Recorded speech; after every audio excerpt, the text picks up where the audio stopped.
Well, the same story seems to be being told here when looking in terms of seasonality. The S&P 500 took a big hit on the chin today, down 2.7%. This is a move that we really haven't seen since 2024 in December, and then the Qs haven't seen a move like this, down almost 4% on the trading session. We haven't seen a move that deep since 2022. All the 11 sectors here we're pretty much hit on the chin except for two, and that's utilities and energy.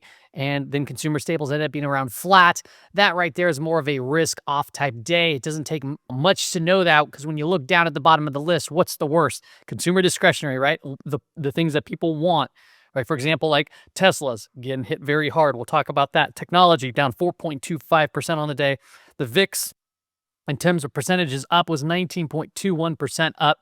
And then we have some big moves here. The Dow was down intraday almost 1,000 points, down 2%. If you look at the heat map across the board, you can see Tesla is the one that really got absolutely crushed, down 15.43% on the trading day. It was just lower highs after lower highs all day long. Nvidia was down 5%. Apple was down almost 5% there too as well. From a year-to-date basis, you have things like healthcare leading up 7%, consumer staples, real estate, utilities. So this is, so far from a year-to-date perspective, is matching the seasonality script that we've pointed out here earlier in terms of the S&P 500 seasonality, as well as even the VIX seasonality. But when you look at this from a year-to-date perspective, towards the bottom of the list does seem to be risk off, at least in terms of right now, where consumer discretionary and technology are down nearing 10% on the trading year. If you take a look at year to date, Tesla's down almost 50%, Amazon's down 12%, Nvidia would be considered in bear market territory, down 20%, Microsoft and Apple down around 10%. So we're getting some big moves. Have we seen capitulation, right? That's on a lot of people's minds, is capitulation here. Well, the market seems to be as if we're moving into a capitulatory state, but yet we really haven't seen a full blown out day where we look at the S&P 100, 95, 90 stocks down versus 5 advancing stocks. We haven't really had a day like that. A couple of trading days ago, we had a pretty big move in the new lows index, and today we went even lower, and this didn't even really spark too much higher than obviously it has in the past. So yeah, we saw a little bit of a move higher here in new lows, but not quite like we've seen just about a week ago. And when you take a look at the breadth of the market, where we're looking at percent of stocks above their 20-day moving average, this isn't even oversold yet.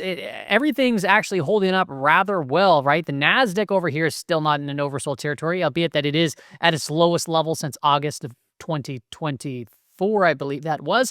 And then over here, we have the NASDAQ 100, which is still not near where it was going into 2025, but it's been coming off a bit. And then you see the S&P 500 here. We're at about a 40.8% reading there, meaning that 40% of the stocks are above their 20-day moving average. It typically gets more overextended when you're down there at like 15%. We're just not there yet. And we've been seeing this rotation into these safety names, right, relative to the S&P 500. Gold's been clicking up, right? Utilities versus the S&P 500, consumer staples, TLT, right? Healthcare, defensive sector, right? POWA, or used to be, I think, DEF. Now it's POWA. So we've been seeing a rotation from a relative standpoint into more defensive type posturing. Now, I want to just kind of hop into the expected moves because that is what the market's pricing as far as risk. And we got some really large expected moves this week. In fact, this week happened to be the largest expected move all year long. It's one of the largest expected moves that I've seen in a very long time here. So $15.25 per share, right, in the SPY. In day one of the market, we actually exceeded it, and we closed basically at that specific level. Now, we're still well within the quarter expectations, right? The quarter to date is down here at 54596 and 62620 up to the top, and we are underneath our monthly implied move here in the month of March. So the reason why I'm pointing this out is because now it's every single week so far this year has actually tagged its implied move. And now what you're seeing every week this year, now you see these little blue markings. This is showing you the times that we closed outside of the weekly implied move. So we had 1, 2, 3, 4, 5 total weeks that we've closed outside of the weekly implied move. So the market has been a little bit off in terms of really trying to handicap the risk that's been moving forward. And as of lately, We've obviously been seeing a lot more volatility pick up, and you can see that in these implied moves, how they've been expanding, right? 7 to 11 to 12 to 15. What's next week going to bring? Is it going to start contracting here? Well, one of the basic principles of technical analysis is that markets and assets move between expansion and contraction. So it is likely here at some point that we'll start to see these start to contract a bit and volatility to subside. We'll talk more about that in the market conditions section. If we take a look at the SPY here on the 15-minute time frame, we're still below a declining 5-day moving average. Tomorrow's daily expected move for SPY is plus or minus $8. Okay, this is pretty wild because this is the same type of move that you'd really typically see in an entire week, and we're seeing it priced in here for a day. So this is what I've been trying to really hone in on here and tell everybody that volatility is here.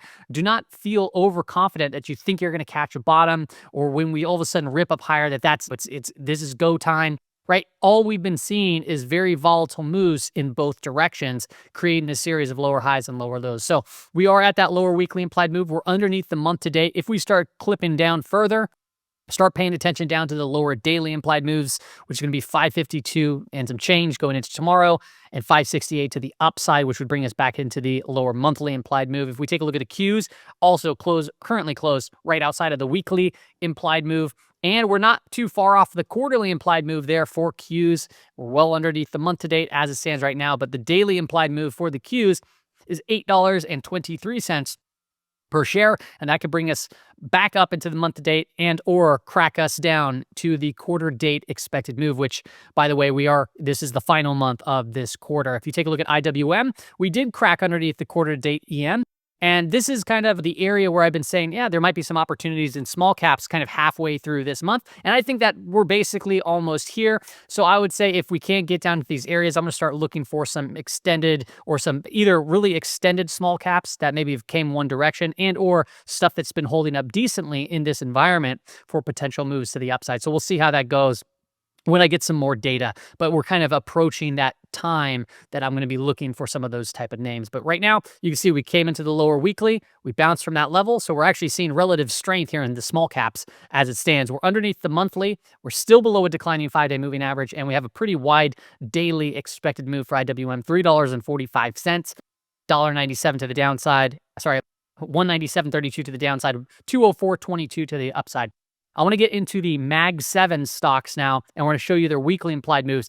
Now, if you want these before the week starts and you want some daily implied moves throughout the day, including with the Mag 7, in my Discord, make sure to check it out because a part of the $9 is one of that is the benefits. I do share that for $9 a month, or just sign up for the year amongst a bunch of other various things. So if you haven't done that, make sure to check it out if it interests you. So we'll start with Apple. So Apple currently, I'm just going to go fast through these. We're underneath the weekly implied move, still below a declining 5-day moving average. We're right at about that monthly implied move, the lower monthly implied move. As far as Microsoft goes, today we came right into the lower weekly implied move.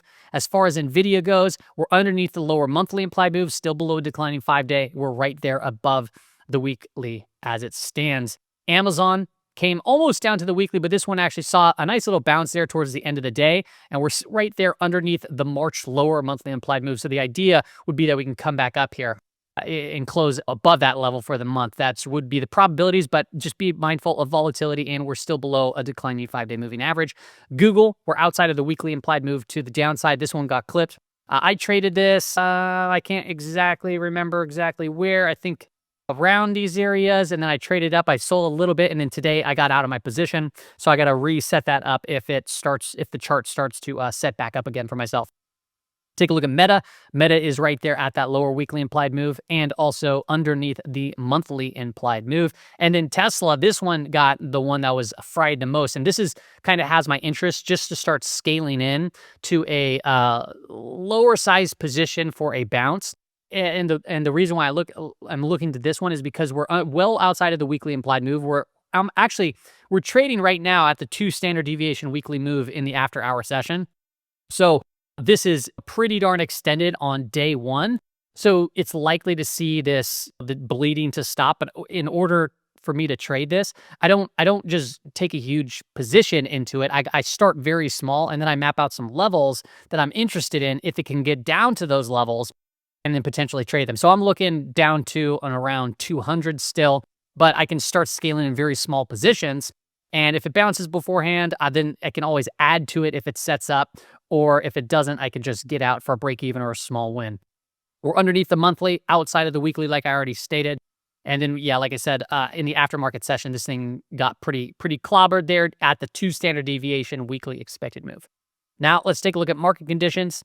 I want to start off looking at the VIX futures curve. So pretty much since we went into backwardation, I've been looking for some sort of capitulation. And that really hasn't happened yet. Not even today, right? Today we had 69 advancing stocks, 62 declining, 32 advancing stocks. Like I've been saying, it'd be nice to see this thing go 90-10 or 95-5, but we just really haven't seen any sort of capitulation. But needless to say, this thing being in backwardation, right where we're here right now, there's problems in the market. It's going to create larger expected moves, which creates more volatility, more uncertainty. Uncertainty brings fear, right? And people then do crazy things, right? People will capitulate out of positions, right? Or they'll try to buy these dips, or whatever the case is. We can be very patient knowing a couple of things as far as market conditions go, which I'll get into. If you take a look at back month versus front month, it's still continuing to drop off here. This is typically, right, where when you're underneath 1.0, this is where you could typically find bottoms, bases, consolidations, and so forth. This will typically revert back to the upside as it has here in the past that we've seen. So we'll continue to watch this, but it seems as if we're kind of reaching to these extreme levels as volatility is still alive and well. And you can see here, I think it's about 12 trading days or so underneath the gamma flip line. That's this dark area here. And now we're getting rather extended, right? I talked about this on the last brief, back into these areas where we've seen in August and prior times where we've capitulated and seen some sorts of bottoms. Well, there's a lot of uncertainty out there going on right now, but we are still getting rather oversold. And when we are in negative gamma territory, right, we always look to see volatility potentially increasing. And you can see since we've been in negative gamma, volatility has been kind of rising higher and higher, creeping up into and around that 30% marker. If we take a look at where the gamma flip line is now, it's roughly at about 58.80. Remember, when you're below this line, selling begets selling, buying begets buying, right? So you get these type of moves. Volatility increases, right? Liquidity dries up. So when we start getting back above the flip line, wherever that might be, when we get back above it, volatility typically reduces, right? Liquidity increases and dealers look to buy the dip and sell the rip. Now, I do want to call out an important level here, and that's that JPM collar. We reached up to it to here, right? And we talked about the possibilities for a bull trap. There was a lot of things telling us that we can see this market potentially come back into this range. Okay, and now we're starting to look for a dead cat bounce and or a potential bear trap to set. And the selling, we haven't got either of those yet. It's just kind of is going straight down. I wouldn't call this really a dead cat bounce or anything. It's pretty much been a one-way ticket down. So if we do start to bounce, I would still be paying attention to and around this 5,800, this kind of zone up in here, which would be back to this range. And the reason why I'm calling out the JPM collar is because we did just reach intraday to this 5560, and the market saw that and started bouncing from this level. So can this be some sort of a bottoming area over here? Remember, this new JPM collar is going to come at the end of this month. For the new position. We'll go over that when it happens, but we did come down into there and we saw a little bit of a bounce overall. Now, if we take a look at the direction of the 5-day moving average, they're all products, right? SPY, Q, IWM, that's SPX, Q's, IWM, semiconductors, biotech, DIA, they're all below their declining 5-day moving average. They have been, we've been talking about that, right? You can get moves into it, but if it's still declining, just be mindful of that. We've been seeing that and it continues. So if you want to be patient, this is one of the many elements that you want to watch out for, right? For this to start to flatten out and start to turn back up. It just hasn't done it yet. The second element that you want to pay attention to is that gamma flip line that we just priorly discussed, right? Those two things, when they come hand in hand, you're a positive gamma, you're above a rising 5-day moving average. It's a much more bullish environment and works a lot better for swing trading where you get less fake outs. And then on the flip side, if you're good at day trading and you're tactical and you understand how to quickly move in and out of positions and manage risk, I mean, this is the environment for you because this type of volatility doesn't come all the time. As we previously discussed earlier, we don't typically see moves in the NASDAQ 100 and Tesla, like, right? So the NASDAQ 100 going down minus 4% in a trading session like this. Last time it happened was basically out there in October. These ones, we saw some decent sized moves, but it wasn't as strong of a move as minus 3.88%. All right, so that's all I really have for you on today's episode, everybody. Hope it helps out, gives you some insight into the markets overall, right?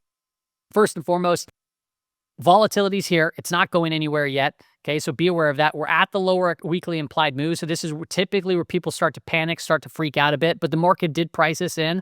If we start breaking from these, right, you're going to see probably a lot more fear. Maybe that's what gives us that capitulatory type signals and more of that kind of market breadth stuff that we discussed.